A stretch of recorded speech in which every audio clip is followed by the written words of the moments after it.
시청자 여러분 안녕하십니까, 이현상입니다. 네, 국고초 3부 시작하겠습니다. 오늘 오다 보니까 비도 많이 내리더라고요. 자, 그런데 이제 미국 증시는 또 블랙 프라이데이 정말 많이 떨어졌습니다. 자, 일단 미국 주식부터 한번 좀 살펴보도록 할 텐데요. 바로 시작해 보시죠. 네. 오늘 보니까 미국 3대 지수가 모두 많이 떨어졌습니다. 사실 주말에, 그러니까 매월 월초에 주말에는 이제 고용보고서 발표가 있는데, 고용은 사실 시장이 좀 안도감은 좋지만 뒷방으로 좀 밀렸던 것 같고요. 지금 3대 지수 보시는 것처럼 다우가 5.5%, 나스닥이 5.8%, S&P 500이 거의 6% 하락을 했습니다. 다우존스도 마이너스 5% 떨어지면서 2020년 이후에 최대로 낙폭을 보였다. 사실 멀쩡한 게 별로 없었죠. 미국 증시 간밤의 상황을 좀 보니까 사실 고용은 좀 그렇더라도 중국이 미국의 이 보복 관세를 곧바로 맞불 관세를 매겼습니다. 34% 그대로. 그러다 보니까 이제 관세 전쟁, 무역 분쟁으로 이어질 수 있겠다. 또 이것이 또 경기 침체로 이어질 수 있겠다. 그리고 또 기대했던 연준은 개입하지 않겠다. 이런 우려들이 곧바로 증시를 이제 영향을 좀 주었다, 이렇게 볼 수 있을 것 같아요. 차트를 한번 보면서 마감상 한번 보도록 하겠습니다.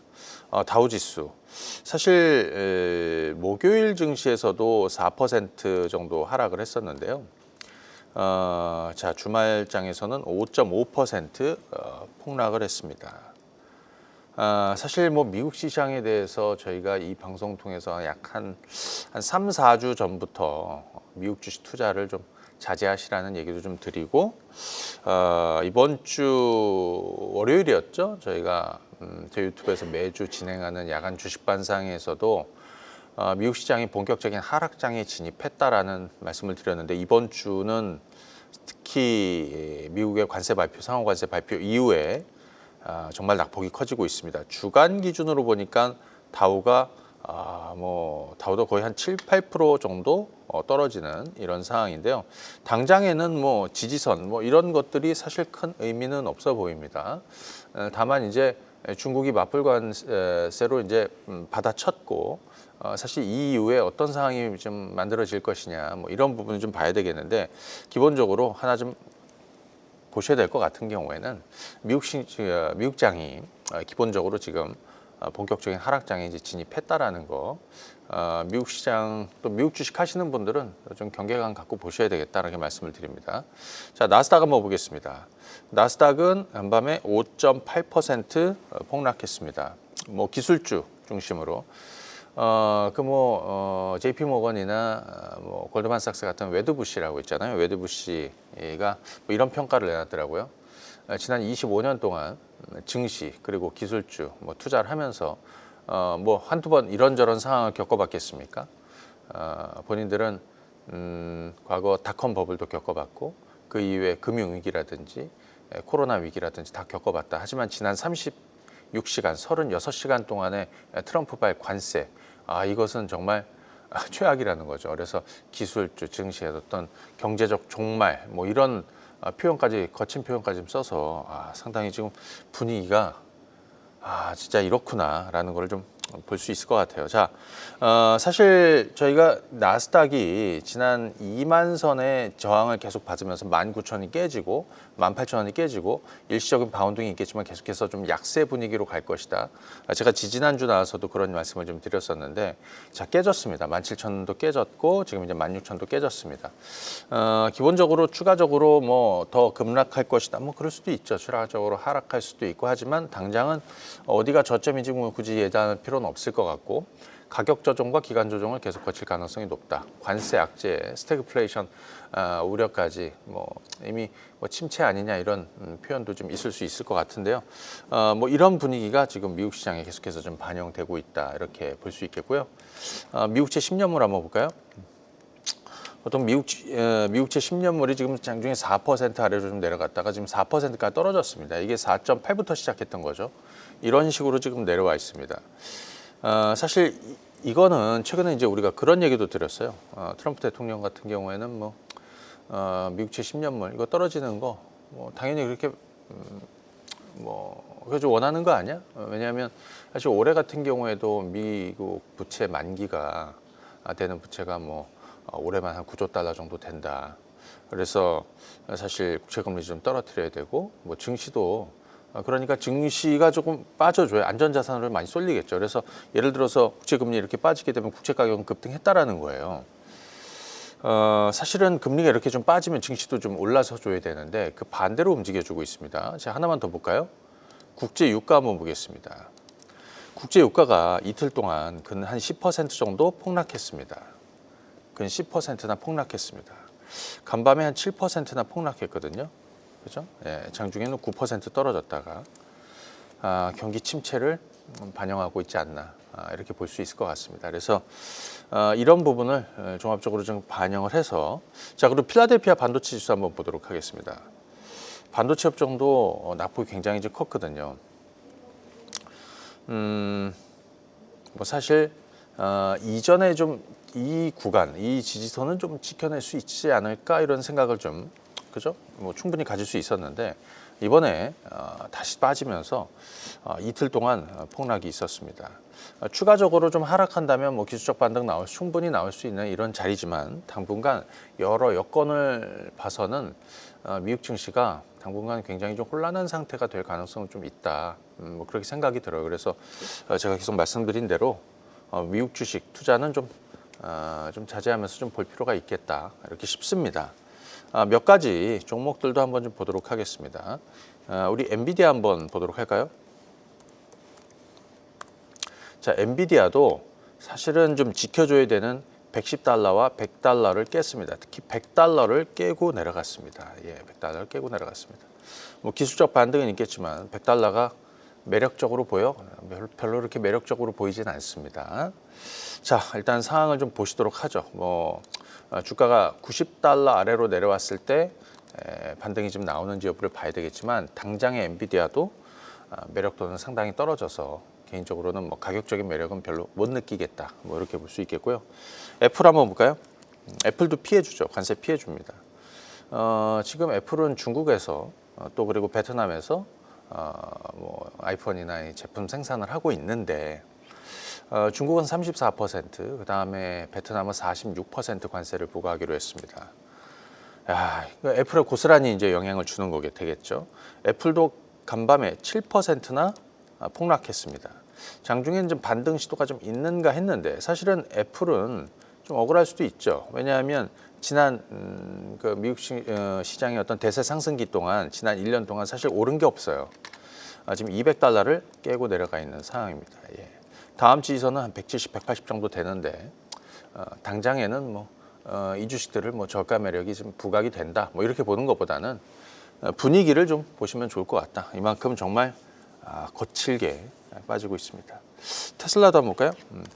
테슬라가 목요일장에서는 좀 버텼었는데 주말장에서는 10% 급락했습니다. 이전 저점이 217달러 정도 되고 있는데 이 정도 지지 여부를 좀 봐야 되겠지만 사실 테슬라 혼자만의 문제가 아니라 미국 증시 전반에 대한 이런 부분이기 때문에 자, 역시 차분히 좀 봐야 되겠다. 그리고 미국 주식은 당분간 좀 굉장히 혼란스러울 수도 있겠죠. 지금 이제 그 스태그플레이션 우려도 있죠. 다만 이제 오늘 장중에 미국 증시 낙폭을 키웠던 여러 가지 요인이 있겠지만 그 중에 하나는 또 사실 트럼프는 파월에게 금리를 내리라고 하고 있습니다. 그 금리 내려. 야, 우리는 데이터가 중요해. 그래? 데이터가 중요해? 그러면 우리가 데이터를 나쁘게 만들어줄게. 이렇게 데이터 그래 만족스럽게 만들어줄게. 그렇죠?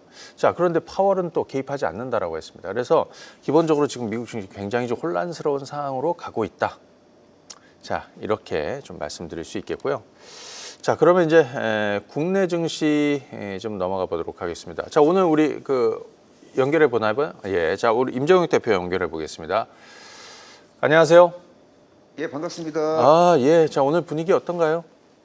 예, 오늘 분위기는 이제 아무래도 미국 증시가 이제 폭락을 심각하게 네. 해갖고 많은 분들이 걱정을 하고 계신 것 같아요. 그래서 네. 미국 증시에 상장된 주요 기업들의 차트를 보면서 네. 미국 증시의 투자 심리를 전반적으로 살펴드리고 있습니다. 예.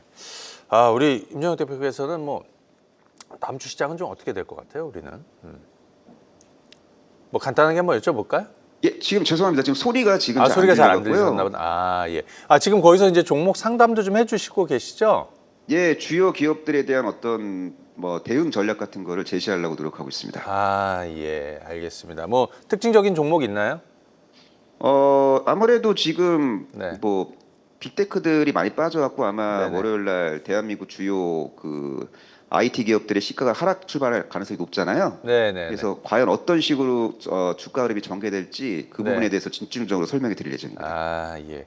지난번에 우리 2주 전에 한번 얘기했었던 거, 예, 우리 임종혁 대표님 하면, 예, 제가 챗 GPT 생각이 난다라고 했는데, 네. 이현상 대표 하면 뭐 생각나는 거 있나요? 우리 이현상 대표님 하면은 네. 이제 주식계의 로맨티스트라고 좀 생각하고 있습니다. 감사합니다. 네. 예. 자, 즐거운 주말 보내시고요. 자, 오늘 우리 임종혁 대표님과 많은 참여, 응원 부탁드리도록 하겠습니다. 여기까지 하겠습니다. 예, 감사합니다. 네. 자, 아이고, 뭐 시장도 어렵고 해가지고요. 좀 웃으면서 좀 한번 출발을 해봐야 될 것 같습니다. 자, 국내 주식 한번 얘기를 해보도록 하죠. 사실 국내 주식도 최근 들어서 약간 뭐 지난 한 주 동안에 계속해서 좀 변동성이 좀 커졌습니다. 최근에 이제 코스피가 2,650에서 좀 주저앉아 있는 뭐 이런 상황이고요. 다만 이번 주에 우리는 좀 중요한 이벤트 주간이었잖아요. 첫 번째는 공매도가 재개되었고, 그 다음에 미국의 상호 관세 발표가 있었습니다. 그리고 어제 헌법재판소에서 탄핵 선고가 있었습니다. 정치 리스크는 좀 해소가 되었다. 다만 국내 증시의 발목을 잡는 여러 가지 요인이라고 해야 될까? 사실은 간밤에 미증시에서 봤던 것처럼 관세, 이 무역 분쟁에 대한 이런 불확실성은 계속 이어질 수 있는 상황이 됐다라는 게 사실 우리 다음 주 증시나 앞으로 한동안 국내 증시가 여기에 조금 휘둘릴 가능성도 좀 높아 보인다 이렇게 볼 수 있을 것 같아요. 여기에 공매도까지 좀 재개가 되었기 때문에 개인적으로는 지금 시기에 대해서는 굉장히 좀 아쉬움이 있지만, 네. 어쨌든 어제 하루만 보더라도 시장 변동이 굉장히 컸습니다. 사실 선거 전에 증시가 이렇게 쭉 올라갔었어요. 하지만 급격하게 또 시장이 변동성이 커지고 외국인들 어제도 대거 매도가 좀 있었는데 당분간은 조금 휘둘릴 수도 있지 않을까 뭐 이런 생각을 좀 가지고 있습니다. 한번 지수 한번 보도록 하죠. 코스피 한번 보겠습니다. 최근에 이제 코스피는 보시는 것처럼 2,650까지 지난달에 반등이 좀 나오다가 계속해서 조금 빠져 있는 상황입니다.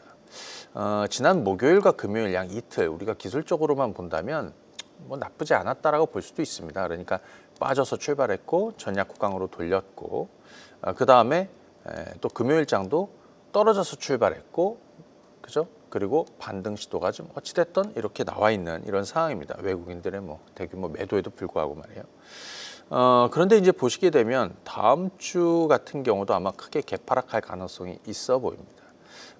뭐 어찌됐든 주말 동안에 특별하게 또 뭐 새로운 내용이 좀 없다면 월요일 우리 시장이 크게 개파락한 다음에 낙폭을 좀 줄일 수도 있고 또는 옆으로 좀 횡보할 수도 있고 좀 추가적으로 좀 더 빠질 수도 있는데 기본적으로 이번 그 미국의 상호 관세 발표 이후에 사실 곧바로 베센트 장관이 보복하지 말고 어떤 협상의 문을 이것이 상한선이니까 협상을 통해서 만들어 가자라는 이런 우회적인 어떤 뭐 상황 관리를 하는 듯한 그런 메시지가 좀 있었는데 사실 유럽 같은 경우에 협상 쪽으로 가고 있고 다만 중국은 앞서 말씀드린 대로 뭐 보복 관세로 곧바로 맞보복을 했기 때문에 또 미국이 좀 어떻게 나오는지는 좀 봐야 되겠지만 이런 대외적인 어떤 불확실성도 사실 우리 시장에 좀 영향을 좀 줄 것이다라는 생각을 좀 가지고 있습니다. 일단 코스피는 다음 주 2,400 뭐 아래에서 뭐 당연히 출발하겠죠. 그리고 2,400을 좀 회복하는지 여부도 중요할 것 같은데 당분간은 국내 증시도 조금 지지부진할 가능성이 좀 있다. 개인적으로는 이번 주말이 굉장히 좀 중요했습니다. 미국 시장이 예를 들어서 전약 후강이라든지 뭐 이런 흐름이었다면 좀 상황이 조금 달라질 수도 있고 어차피 노출된 악재에 대해서 시장 반응이 반영을 하고 있기 때문에 하지만 추가적으로 시장 변동이 좀 커질 요인이 좀 만들어지고 외국인들 입장에서는 가격 매립맛 같고 또 지금 이제 뭐 적극적으로 뭐 사자로 가기는 좀 힘들 것 같다라는 생각도 들어요. 그래서 또 여기 공매도라는 또 날개도 좀 달아져 있는 상황이기 때문에 조금 더 좀 변동성이 좀 이어질 수는 있겠다. 다만 다음 주 증시 한 주 동안에는 뭐 전략 후강 정도 뭐 이런 흐름으로 가지 않을까 이렇게 생각이 들고요. 코스닥 같은 경우도 보시면은 뭐 최근 3월 한 달 동안 굉장히 좀 힘들었습니다. 사실 지난 목요일, 금요일 양 이틀 동안 뭐라고 해야 될까, 어떤 가능성을 좀 보여주는 뭐 이런 흐름을 좀 보여줬는데 월요일 다시 좀 두들겨 맞을 가능성이 좀 있다 싶습니다. 그래서 월요일 장에서는 여러분들이 사실은 좀 잘 판단하셔야 될 것 같아요. 개인적으로는 시가 갭이 워낙 많이 빠졌습니다. 정말 너무 많이 떨어져서 출발하게 되면 사실은 전략 후강에 대한 낙폭을 좀 줄이는 그림도 좀 그려가면서 좋을 것 같고요. 우리 그 환율 한번 보겠습니다. 지금 이제 환율은 지금 이렇게 가고 있습니다. 어제 뭐 크게 좀 밀렸었는데 또 이렇게 좀 돌려놨어요. 그래서 뭐냐면 국내 정치 리스크는 해소되었다. 해소 이후에 곧바로 시선이 옮겨갔습니다. 곧바로 어디로 옮겨갔냐면 무역 전쟁으로 옮겨갔습니다. 이것이 증시와 환율에 좀 반영되고 있지 않나 이렇게 생각을 하고 있습니다. 예.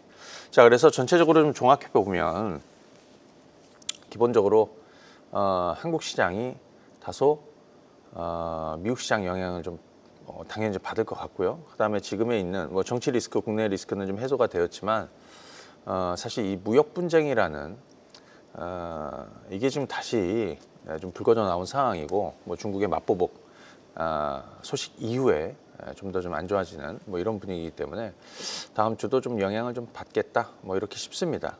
하지만 전체적으로 큰 판을 그려본다면 올해 한국 증시는 저는 개인적으로 좀 재평가를 시작할 것이다라는 생각을 좀 들고 있습니다.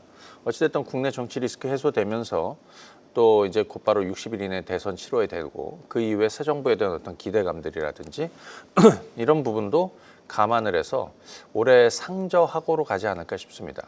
다만 지금 당장에는 좀 어려움이 있는 시장이다. 뭐 이렇게 평가할 수 있을 것 같고요. 제가 반도체 얘기를 계속 드렸으니까 반도체 얘기도 좀 시작을 해보도록 하겠습니다. 제가 1월 들어서 새해 첫 거래일 지나면서 반도체 투자를 해야 된다. 그래서 사실 그 이후에 반도체들이 굉장히 좀 좋았어요. 그러다가 최근 들어서 다시 제자리로 내려와 있습니다.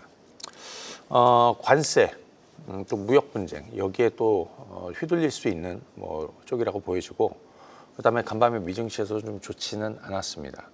하지만 반도체주들 물론 뭐 따져봐야 될 것도 너무나 많은 뭐 이런 상황이지만 기본적으로 지금 최근 들어서 우리가 얘기했던 거는 뭐 예를 들어서 소위 레거시 쪽이라든지 이런 쪽에 바닥 시그널이 계속해서 좀 나오고 있다라는 부분은 공감을 하고 왔었던 것이죠. 그래서 개인적으로 제가 요즘에 갑자기 생각이 든 게 있어요. 어제 그제 물론 새로운 악재가 좀 다가오긴 했다. 그죠? 그런데 그동안의 분석은 많이 했으니까 주식은 떨어질 때 담아야 되지 않을까? 뭐 이런 생각도 좀 들었는데 아무튼 지금의 사실 시장의 어떤 뭐 시선이 무역 분쟁으로 좀 옮겨가 있는 이 상황에서 다소 그 부분을 좀 감안해서 보더라도 상당 부분 가격 조정이 좀 이루어졌고 물론 추가적으로 조정이 좀 나올 것 같습니다. 그 이후에는 기간 조정 이후에 올해 상저하고의 그런 흐름으로 가지 않을까 싶습니다. 예를 들어서 삼성전자로 한번 설명을 해보죠. 삼성전자 같은 경우에는 잘 보시게 되면 최근에 6만 원을 넘어섰다가요. 이번 주 들어서 5만 6천 원까지 주저앉았습니다. 물론 삼성전자 뭐 사실 실적 바닥이고요. 앞으로 좀 살아나는 쪽으로 보고 있습니다. 그 얘기는 뭐 많이 드렸으니까. 자, 그러면 다음 주에는 월요일 삼성전자 빠지겠죠. 반도체 빠지겠죠. 다음 주 초반에는 바로 미국 증시, 미국장에서 반도체 빠진 거, 무역 분쟁에 대한 이런 우려감들, 또 관세, 그죠? 다 영향을 좀 받을 거라고 생각이 됩니다. 이제 뒤로 가면서 8일 날이죠. 8일 날은 삼성전자 1분기 실적 발표가 있습니다. 이번에 영업이익이 컨센서스가 계속 상향이 돼서 5.7조까지 올라와 있더라고요. 근데 올해는 전체적으로 실적이 이렇게 회복되는 쪽으로 올해 움직일 거라고 보여져요. 그래서 일단 다음 주 삼성전자는 주 초에 좀 빠졌다가 주 중후반으로 좀 돌아서는 이런 흐름이 좀 되지 않을까. 자, 그렇다면 다른 반도체 주식들도 좀 비슷하지 않을까 싶어요. 이런 관점으로 좀 보시면 좋을 것 같고, 그래서 낙폭이 과대했던 반도체 주식들 몇 가지 한번 차트를 한번 보도록 하겠습니다. 뭐 삼성전자 당연히 주목해서 보셔야 되겠고, 그다음에 제가 소재 파트에서 하나 머티리얼즈, 이것도 사실은 이미 바닥권에 와 있어요. 우리 건드리고 나서 한 30-40% 정도 올랐다가 다시 좀 빠져서 제자리에 좀 와 있는데, 제가 볼 때는 25,000원, 뭐 26,000원, 27,000원 되는 이 구간 정도 어딘가가 저점이 되지 않을까 싶습니다. 제가 이제 이거를 랜드 쪽 회복이 어떤 큰 수혜 종목이다라고 말씀을 드리고 주가가 좀 많이 올랐다가 제자리에 와 있는 상황인데, 뭐 최근에 가격 인상 소식도 계속해서 좀 나오고 있고, 최근 월간으로 봤을 때는 네트 가격 인상 폭이 굉장히 수년 동안 가장 컸다, 뭐 이런 소식도 좀 있었어요. 그래서 하나 머티리얼 같은 경우에도 최근에 좀 많이 빠져 있었던 상황이고, 하나 마이크론 같은 경우도 장비단에서 특히 결국에는 첨단 패키징 쪽으로 갈 것인데, 거기에 따른 수혜 종목은 뭐가 될 것이냐, 이런 것도 한번 관심 있게 본다면 이 종목이 좀 되지 않을까 싶습니다. 여기에 뭐 YC라든지 또 D램 가격이 좀 회복하고 있죠. 뭐 제가 볼 때는 향후 D램 투자 사이클도 좀 기대해 볼 만합니다. 지금 뭐 관세라든지 여러 가지 묻혀 있지만 PSK라든지 이런 것도 한번 좀 관심 있게 볼 필요가 있겠고요. 그래서 이 자세한 종목 얘기는 잠시 뒤에 드라이빙 토크에서 제가 좀 나눠보도록 하겠습니다. 그리고 또 하나는 지난 10월이었죠. 지난 10월 제가 바닥을 말씀드리면서 올해 장기 턴어라운드를 작년 10월, 11월부터 시작할 것이다. 턴어라운드 하고 있는 엔터 종목입니다. 여기는 사실 지금 어떤 가장 부담스러운 변동성 요인에서 조금 좀 벗어나 있는 쪽이라고 보여지고, 또 하나는 향후 중국과의 또 어떤 관계 개선, 한한령 해제에 대한 이런 기대감이라든지, 또 엔터 업종 기본적으로 지금 살아나고 있고, 이런 쪽에서 엔터주 쪽은 시장이 좀 부진한 이런 변동성장에서 조금 회피할 수 있는 쪽이 되지 않을까 이렇게 싶습니다. 몇 가지 한번 볼 텐데, SM으로 먼저 한번 보시죠. 우리 어느덧 한 반년 정도로 갔더니요, 작년 10월 달이 여기에요. 그때 65,000원, 7만원이었어요. 다 제가 엔터주 4인방을 얘기해 드렸는데, 그리고 나서 이렇게 턴어를 지금은 11만 원 정도 왔는데, 이번 주 들어서 SM은 직전 고점을 넘었습니다. 사실 엔터 종목군들 중에서 중국 시장에서 가장 영향력을 가지고 있는 거는 뭐 이 종목이라고 보여져요. 지금 이제 12만 원도 테스트 할 거라고 생각이 듭니다. 10만 원도 넘어서지 않을까. 뭐 YG 엔터도 괜찮고요. 다만 엔터 쪽에서 최근에 뭐 낙폭이 좀 컸고, 그 다음에 조금 후발주로 좀 볼 수 있는 한 두 가지 정도 보면 하이브와 JYP 정도가 되지 않을까 싶어요. 하이브 한번 보겠습니다. 지난 10월, 11월에 제가 바닥을 이제 말씀드리고, 이제 장기 턴어라운드를 올해 시작할 것이다. 하이브는 계속해서 진행형이죠. 지금은 20만 원 중반 정도에 가까워지고 있습니다. 이번 주 주가도 좀 견조했는데, 저는 26만 원 단을 넘어서지 않을까 싶습니다. 가장 큰 재료는 BTS 완전체가 이제 곧 뭐 보게 될 수 있을 것이다. 활동을 재개할 것이다. 뭐 이런 거 아니겠습니까? 주가도 여기에 기대감을 좀 반영하면서 가지 않을까 싶고요. 또 하나는 JYP 엔터가 최근에 엔터 종목군 중에 가장 낙폭이 컸습니다. 사실은 작년 10월, 11월 주가가 5만 원 중반 정도 됐었고요. 그것이 거의 8만 원 후반까지 올라갔다가 최근에 주가가 급락을 했습니다. 실적 때문에 실망스러웠던 실적 발표. 실적이 좀 실망스러웠다. 실적이 좀 실망스러웠다. 실적 전망도 좀 부담스러웠었는데, 이 부분을 좀 감안을 하고 충분히 반영하지 않았나 싶습니다. 그래서 대략 한 6만 원 정도, 6만 원 정도 단에서 지금 반등이 좀 나오고 있는데 지금 뭐 하이브라든지 앞서 말씀드린 SM이라든지 하이브라든지 그리고 YG엔터 지금 굉장히 좀 좋은 상황이고요. 뭐 디어유라든지 그리고 반대로 못 움직인 쪽에서는 JYP 엔터 정도를 좀 시장의 어떤 대안으로 볼 수 있지 않을까 이렇게 말씀을 드립니다. 종목 얘기는 여기까지 하고요. 뭐 자세한 얘기는 제가 유튜브 드라이빙 토크에서 말씀드리고 오늘은 우리 상담 전화 좀 많이 받아볼 생각인데요.